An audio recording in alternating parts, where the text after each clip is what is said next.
this is Cindy, and today I am going to talk about the items I have been working on in week 3 of Victober.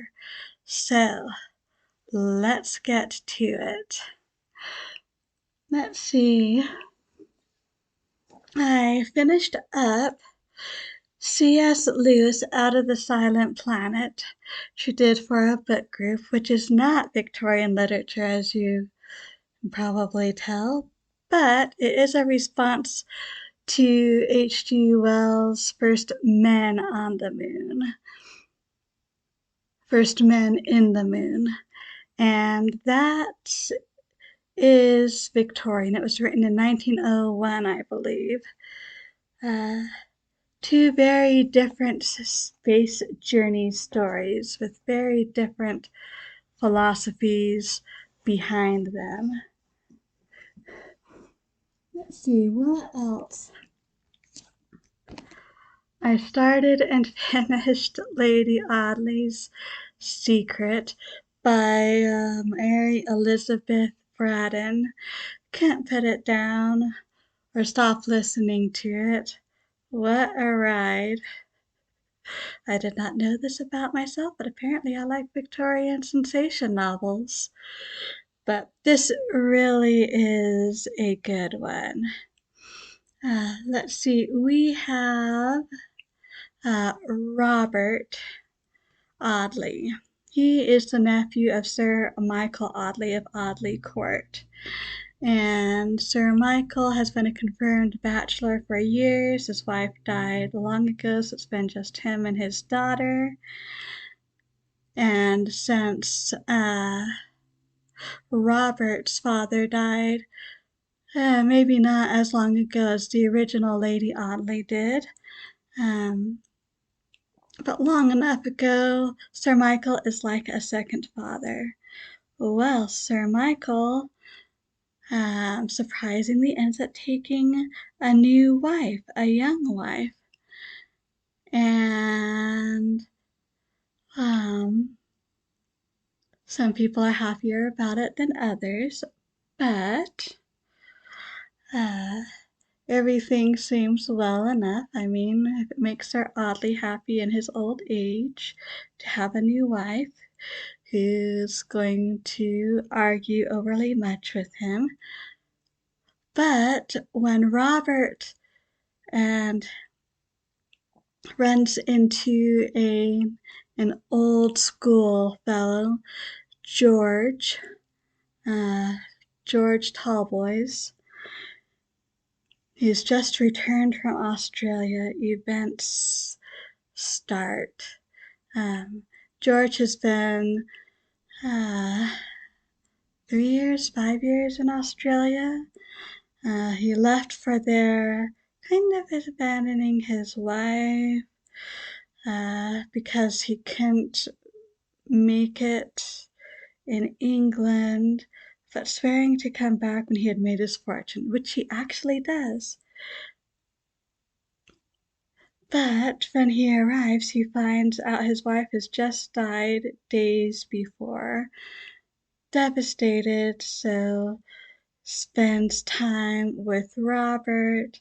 He and Robert eventually go down to Audley Court for a change of scenery. And, well, we discover Lady Audley has a secret. And I guess I shouldn't tell you any more about that because it's a good one. What an interesting character. I don't think I would like Lady Audley, but she gets full points for being a fully interesting and drawn character.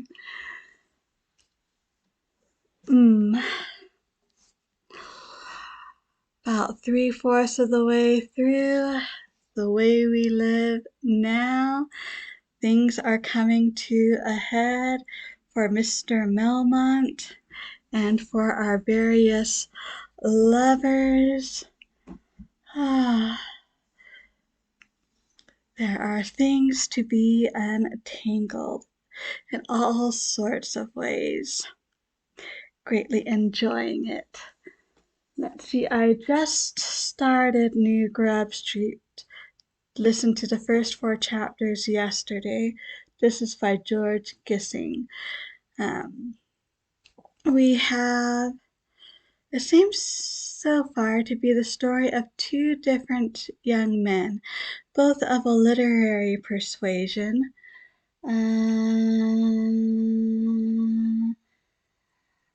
Edwin Reardon. He is a true artist. Not that he says he is great, but he is good. But because he is so poor, he doesn't have the capital to help him move further on, and he just can't bring himself to desecrate his art.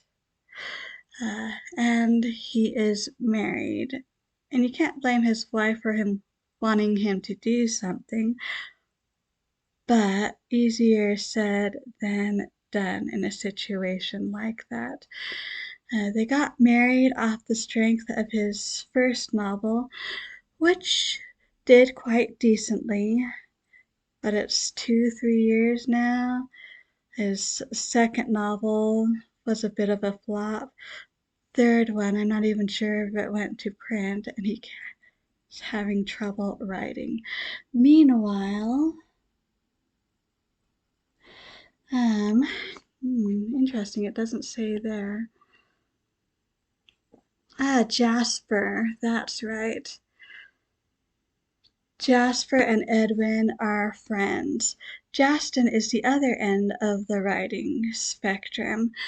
His father died several years ago, has 2 sisters and a mother, so he needs to make money, and he has started supporting himself, but he is willing to do anything and write anything for a buck.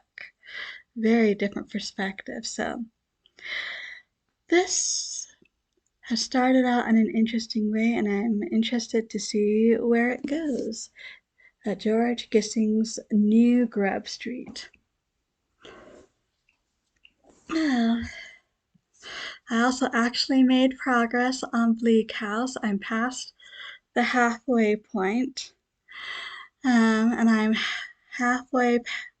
am past one major event that will change things for Esther, I suspect, and another major event which is going to have some repercussions on people, especially those I suspect involved in the case of Jarndyce and Jarndyce. Oh, I know some people don't like Esther, but I don't see why not. I like just good people.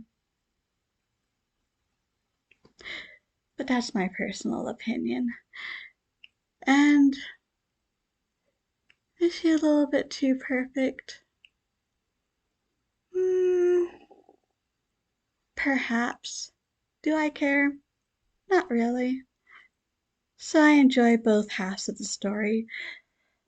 Esther's story and the non-Esther parts of the story, which I understand all link together by the end.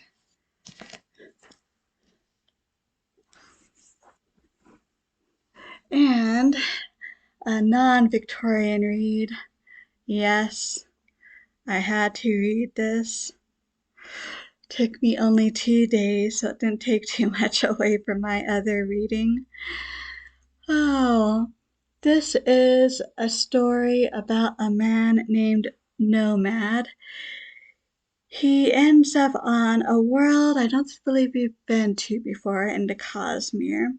Could be wrong about that, but certainly not one of the major worlds. He is on the run for reasons. he ends up getting involved in, shall we say, local politics. A lot of its local politics are all influenced by the fact that uh, the sun is way too hot.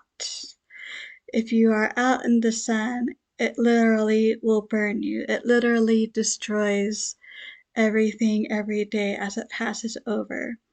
So the people have to stay basically on the night side and manage to keep moving, planting, etc., so they don't get caught by the sun.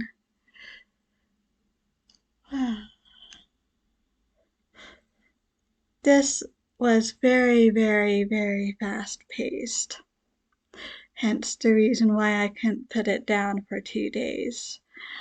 And I will be giving a fuller review, but I will say right now that I greatly enjoyed it.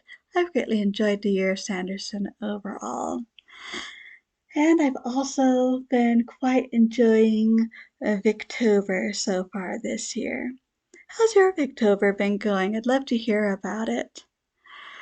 Thank you so much for stopping by. I truly do appreciate it. And until next time, I hope we all stay safe and healthy. And as always, happy reading.